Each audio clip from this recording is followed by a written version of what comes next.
بسم اللہ الرحمن الرحیم۔ تمام تعریفیں اللہ کے لیے، درود اور سلام محمد اور آل محمد۔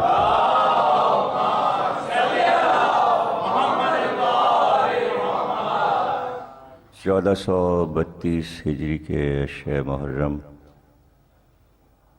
کی 9ویں تقریر شب عاشور آپ حضرات میٹرو ٹی وی کی جانب سے سماعت فرما رہے ہیں۔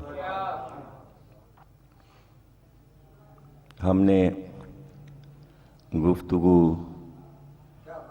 مسلسل اس موضوع پر کی کہ علم زندگی ہے، علم روشنی ہے۔ انسان علم سے بے بہرا نہ رہے، مسلسل آسمان سے جو کتابیں اتریں وہ اس بات کی دلیل ہے کہ اللہ نے یہ چاہا کہ انسانیت جاہل نہ رہے۔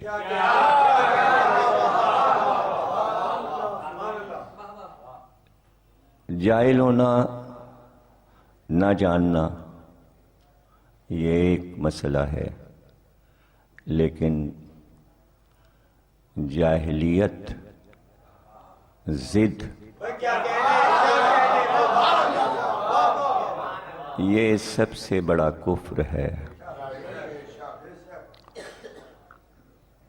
کہ علم کی تصدیق نہ کرنا، علم کا احترام نہ کرنا۔ ایک ایسے محور پر سلسلہ نبوت رک رہا تھا کہ جہاں اللہ نے اعلان کیا کہ اب اس کے بعد کوئی نبی نہیں آئے گا، اور ختمی مرتبت سرکار دو عالم کی آمد نے علم کے لاکھوں کروڑوں دروازے کھول دیے۔ کائنات کا وہ سارا علم جس کی ضرورت قیامت تک انسان کو پڑھنے والی تھی، اس کے ہر رخ سے سرکار نے گفتگو کی۔ انسانیت کو ظاہر ہے کہ اشرف منزلوں تک لے جانے کے لیے ایک ایسے علم کی ضرورت تھی، ایک ایسے علم کی ضرورت تھی کہ ان کی آخری منزل، چونکہ اشرف المخلوقات کہا تھا، اس لیے ان کی آخری منزل علم کی منزل نجف اشرف کو قرار۔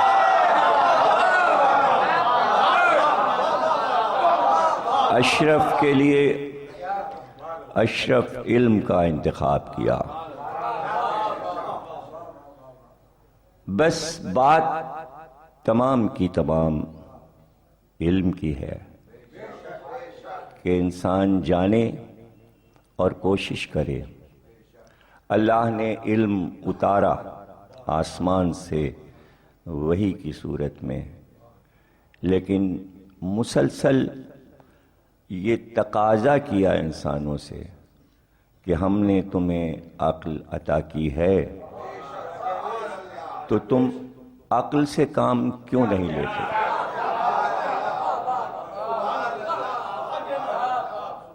عقل کا استعمال کیوں نہیں کرتے؟ یہ تقاضا پروردگار کا انسانوں سے کہ عقل سے کام لو، اور عقل سے کام کیوں نہیں لیتے، یہ اس بات کی دلیل ہے کہ انسان عقل کے استعمال میں کنجوس واقع ہوا۔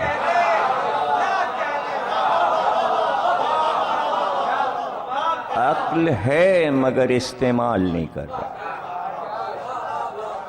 اور اس کے لیے ضروری ہے کہ علم پسندی ہو، علم سے محبت ہو، اس لیے مرکز علم کو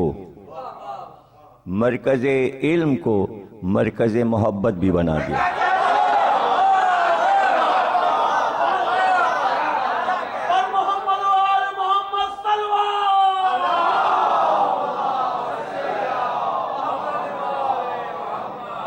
محبت کے بغیر علم نہیں آتا، علم سے محبت کرنا پڑتی ہے۔ غصے اور ضد میں علم نہیں آتا، نرمی، خوش اخلاقی اور محبت جہاں ہوگی وہاں علم آئے گا۔ نہیں سیکھ سکا، نہیں تعلیم حاصل کر سکا کوئی انسان اگر، تو اس کے لیے یہ ہے کہ عالم سے محبت کرے،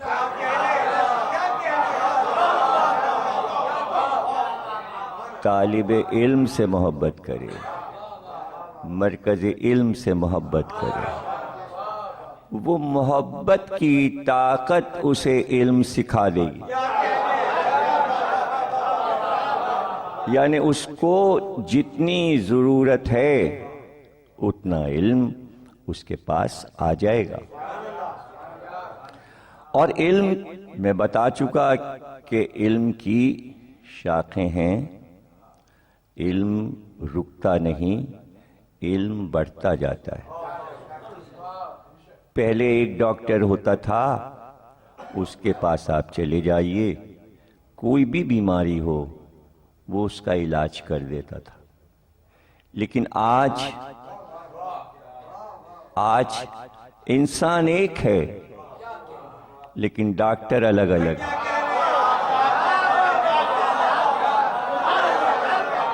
یہ علم کی وسعت ہے کہ اگر آنکھیں ٹیسٹ کرانا ہے تو آنکھوں والے ڈاکٹر کے پاس جائیے، کان کا کوئی مسئلہ ہے تو کان والے ڈاکٹر کے پاس جائیے، ہڈی کا مسئلہ ہے تو ہڈی والے ڈاکٹر کے پاس جائیے۔ پورا سینہ، صدر، اندر کے تمام قیمتی اعضائے رئیسہ، دل، پھیپھڑا، پسلیاں، جگر، سب الگ الگ۔ پتہ چلا ایک ڈاکٹر نے جسم انسانی کے کسی ایک عضو پہ پوری زندگی ریسرچ میں گزار دی، وہ اس کا ماہر ہو گیا۔ پتہ چلا شعبے بڑھتے جا رہے ہیں، علم کی شاخیں نکلتی جا رہی ہیں، علم بڑھ رہا ہے، علم رک نہیں رہا۔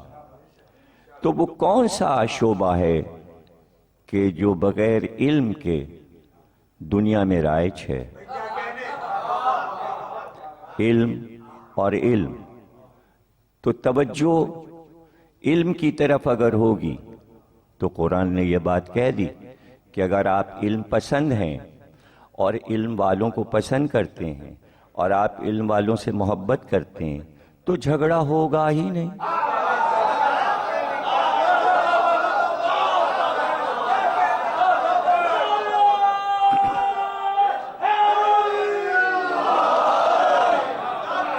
شر ہوگا نہیں، فساد ہوگا نہیں۔ کبھی بھی اس بات پر جھگڑا نہیں ہوتا۔ اب رہ گیا یہ کہ کیا علم والے بھی آپس میں لڑتے ہیں؟ تو پھر ریسرچ کرنے والوں کو یہ سوچنا چاہیے کہیں کوئی کمی رہ گئی ہے۔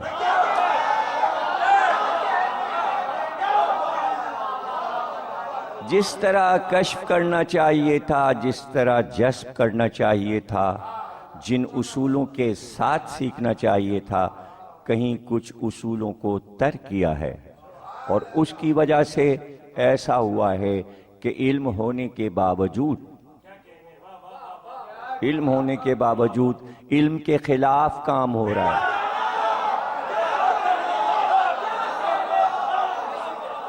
علم کے خلاف کام ہو رہا ہے۔ پیغمبر اسلام نے اپنی پوری زندگی اس بات پر صرف کی کہ میری امت میں کوئی جاہل نہ رہ جائے. اس لیے آپ نے ارشاد فرمایا کہ ہر مسلمان پر، عورت ہو یا مرد، اس پر واجب ہے کہ وہ علم حاصل کرے. ایک چھوٹا سا قول اور اتنا عظیم قول کہ واجب قرار دے دیا کہ مرد ہو یا عورت.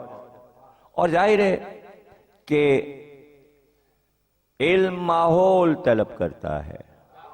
اگر اچھا ماحول ملے گا تو علم سیکھنے میں آسانی ہوتی ہے.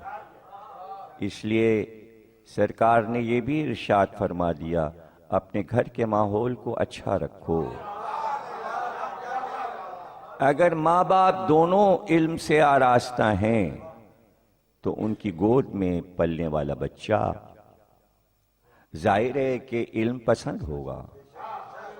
اس لیے کہ بچے کی پہلی تربیت گاہ ماں کی آغوش ہے. اس لیے ماں کا علم سے بے بہرا ہونا اولاد کے لیے خطرناک ہو.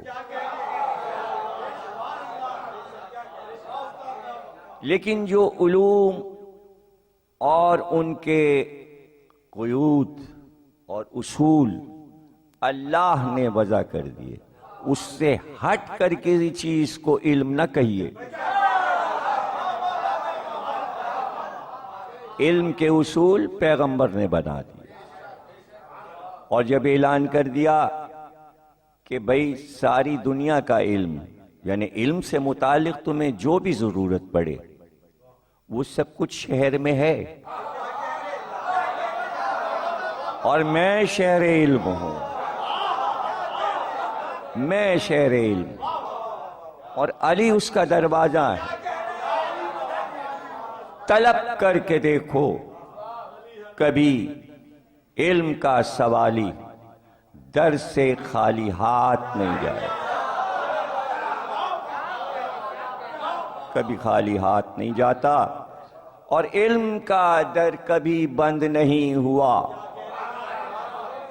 قدرت نے انتظام کیا، اور ایسا انتظام کہاں؟ تاریخ انبیاء میں آدم تا خاتم آپ کو ملے گا، سوا ختمی مرتبت کے خاندان میں کہ دروازہ علم کا کبھی بند ہی نہیں ہوتا. کبھی دروازہ بند نہیں ہوتا. اس لیے ایسا سلسلہ رکھا کہ آدم تا خاتم کسی نبی کے دور میں سوا ختمی مرتبت کے 12 نسلوں میں علم کہیں نہیں گیا.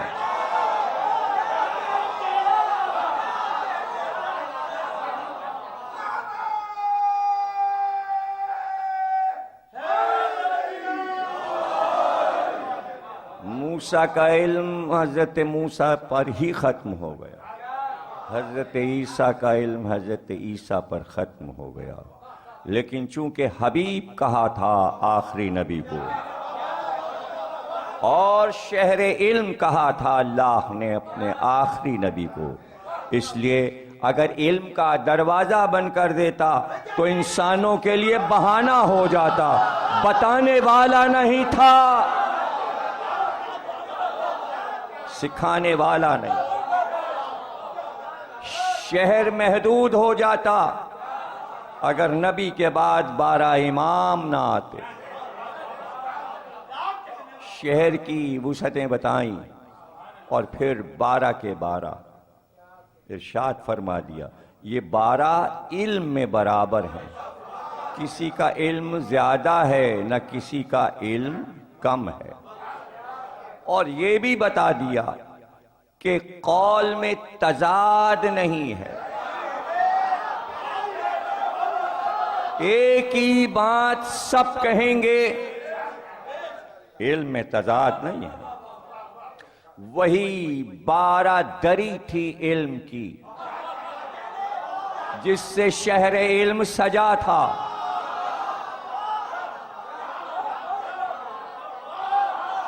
زمانے میں موجود تھے حضرت علی کے بعد امام حسن، امام حسن کے بعد امام حسین، امام حسین کے بعد امام زین العابدین، امام زین العابدین کے بعد امام محمد باقر، امام محمد باقر کے بعد امام جعفر صادق، امام جعفر صادق کے بعد امام موسی کاظم، امام موسی کاظم کے بعد حضرت امام علی رضا، حضرت امام علی رضا کے بعد حضرت امام محمد تقی، حضرت امام محمد تقی کے بعد حضرت علی نقی، حضرت علی نقی کے بعد امام حسن عسکری، امام حسن عسکری کے بعد حضرت امام مہدی۔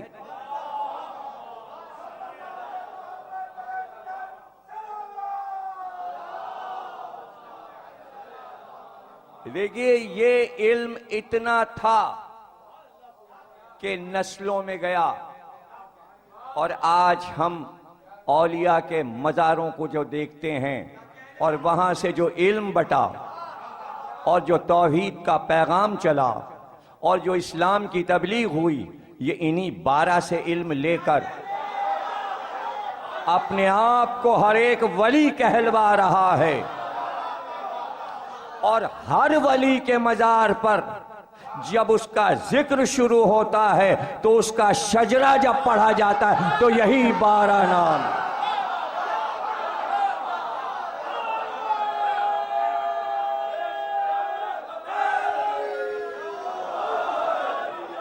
علم کا شجرہ شجرہ طیبہ ہے۔ شجرہ طیبہ علم کے شجرے کو کہتے ہیں، یعنی علم کا سفر، علم کا سفر۔ سرکار یہ چاہتے تھے، دیکھیے جو بھی سرکار نے بدر سے اور حنین تک دفاعی جہاد کیے، دفاع یعنی حملہ ہوا اسلام پر تو اپنا دفاع کیا، کسی پر حملہ نہیں کیا، تو اسے الگ رکھیے۔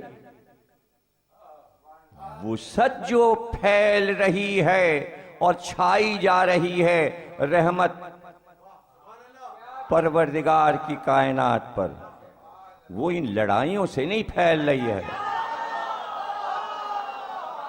یہ علم کی روشنی تھی جو پھیلتی گئی اور لوگوں نے قبول کیا، علم ہی علم۔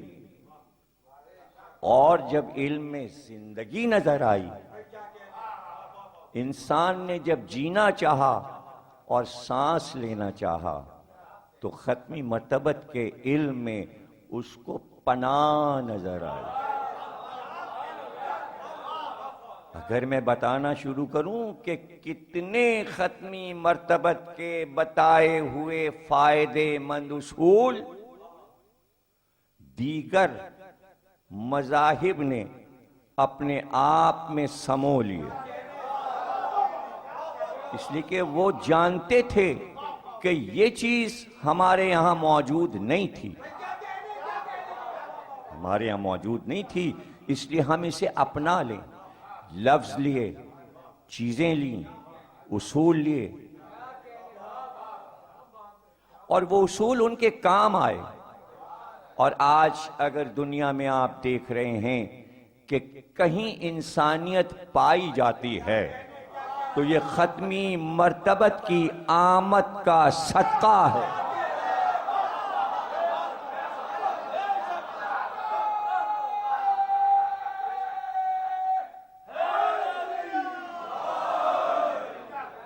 عاد و سمود جیسے نامعلوم کتنے عذاب آ چکے ہوتے دنیا پر اور زمین پر، لیکن عذاب رک گئے، اس لیے کہ ختمی مرتبت نے فرما دیا انتظار، انتظار، انتظار کا عقیدہ دیا کہ ٹھہرو شاید سدھر جائیں،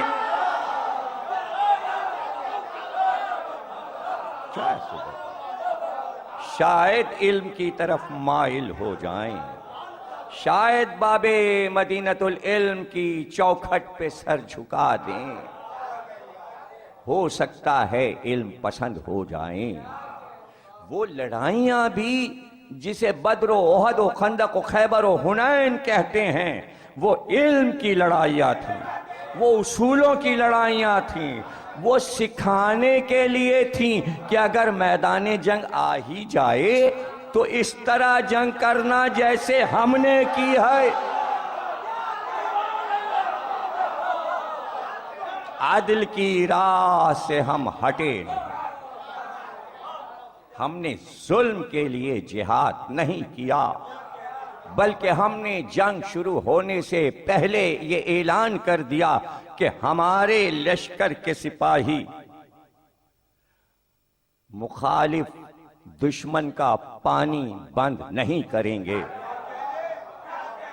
ختمی مرتبت کے جہاد میں یہ اصول نمبر اول ہے کہ دشمن کا پانی بند نہیں ہوگا، دشمن کی عورتوں اور بچوں پہ ظلم نہیں ہوگا، دشمن کے جانوروں پہ ظلم نہیں ہوگا، دشمن کی زمینوں پر جہاں زراعت ہے، کھیت ہیں اور باغات ہیں، اس پر گھوڑے نہیں دوڑائے جائیں گے۔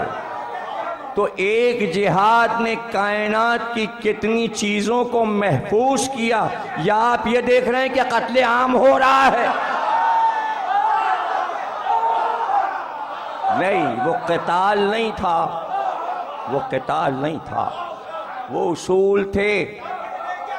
قیدی اگر آ بھی گئے تو کبھی بازو نہیں باندھے گئے، گلے میں رسی نہیں باندھی گئی، قیدیوں کو بلا کر کہہ دیا، کائنات میں اگر کسی نے یہ آئین میں رکھا ہو تو مجھے بتائیے گا۔ ختمی مرتبت نے کہا جو قیدی آئے ہیں اگر وہ پڑھنا اور لکھنا جانتے ہیں تو وہ آزاد ہیں، وہ بچوں کو لکھنا پڑھنا سکھائیں۔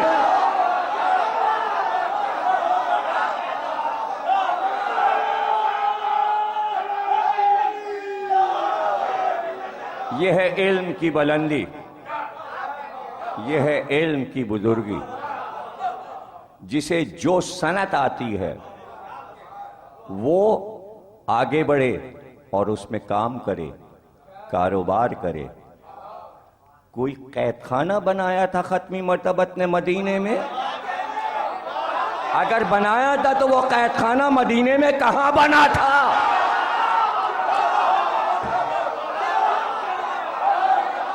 کوئی سیاسی قید خانہ تھا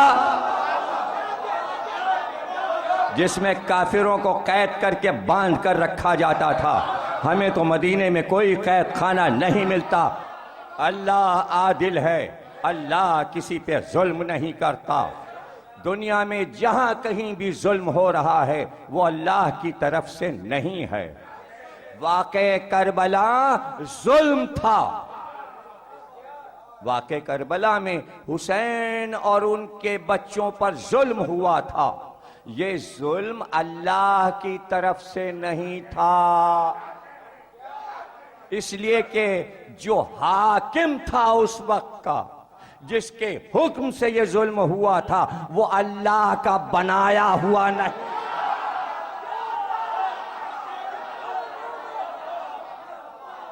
حسین یہی بتانے آئے تھے شریعت حاکم کے پاس نہیں، میرے پاس ہے،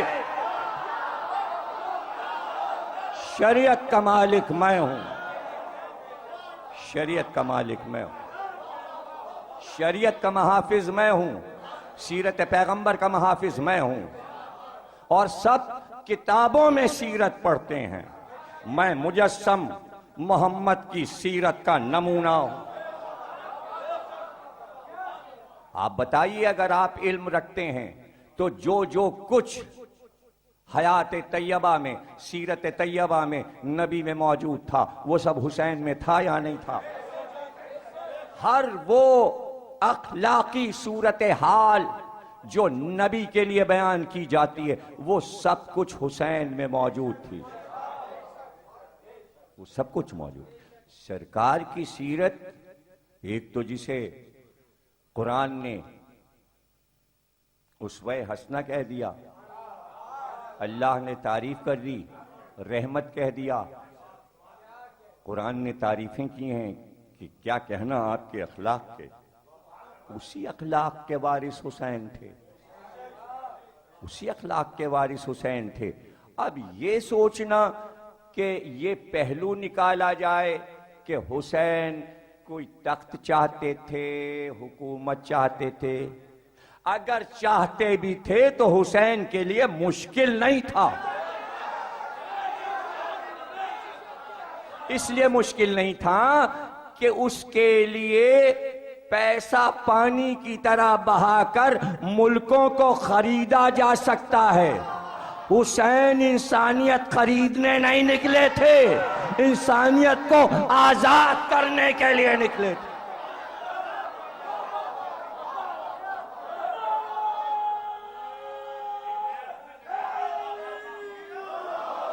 حریت پسندی سکھانے آئے تھے،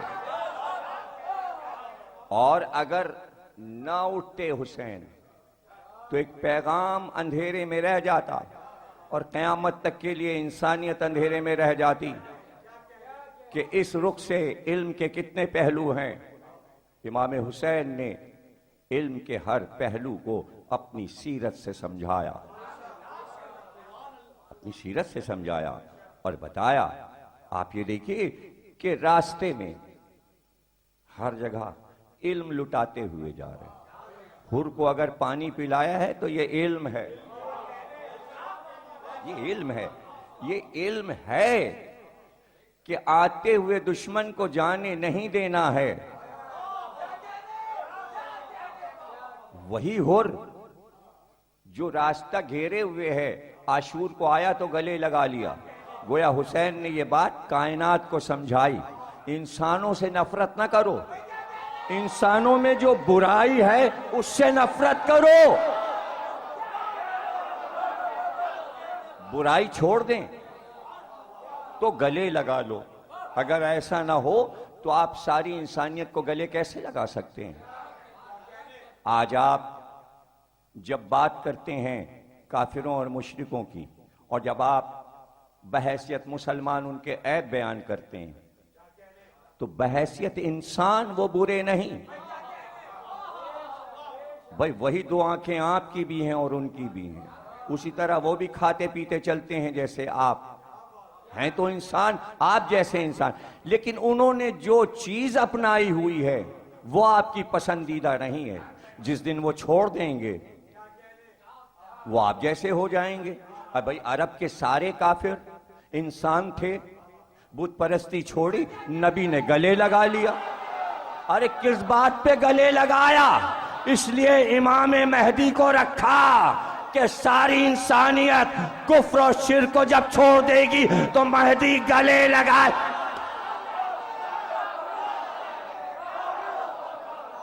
اسی کا تو انتظار ہے، اور کوئی ایسی طاقت تو ہو، کوئی ایسی طاقت ہو کہ جسے دیکھ کر، جس کے چہرے کو دیکھ کر انسان ساری دنیا کی برائیاں چھوڑ دیں۔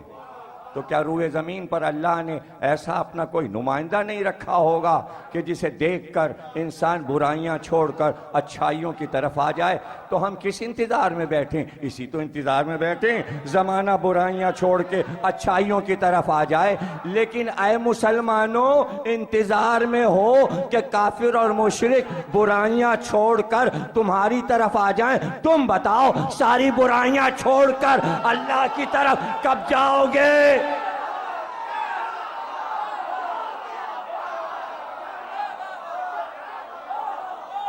وہ تو تمہاری طرف آئیں گے، برائیاں چھوڑ کر، کفر چھوڑ کر، شرک چھوڑ کر، تو تم انہیں گلے لگا لو گے۔ اور جس دن تم کفران نعمت چھوڑ دو گے، اللہ تمہیں گلے لگا لے گا۔ قرآن کا سورہ رحمان منسوخ نہیں ہو گیا، اس لیے آیت کو بار بار دہرایا گیا ہے تاکہ یاد رہے۔ فَبِأَيِّ آلَاءِ رَبِّكُمَا تُكَذِّبَانِ، کب تک کفران نعمت کرو گے؟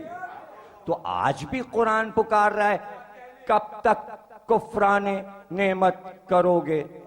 تو کیا صرف کافروں اور مشرکوں سے اللہ پوچھ رہا ہے؟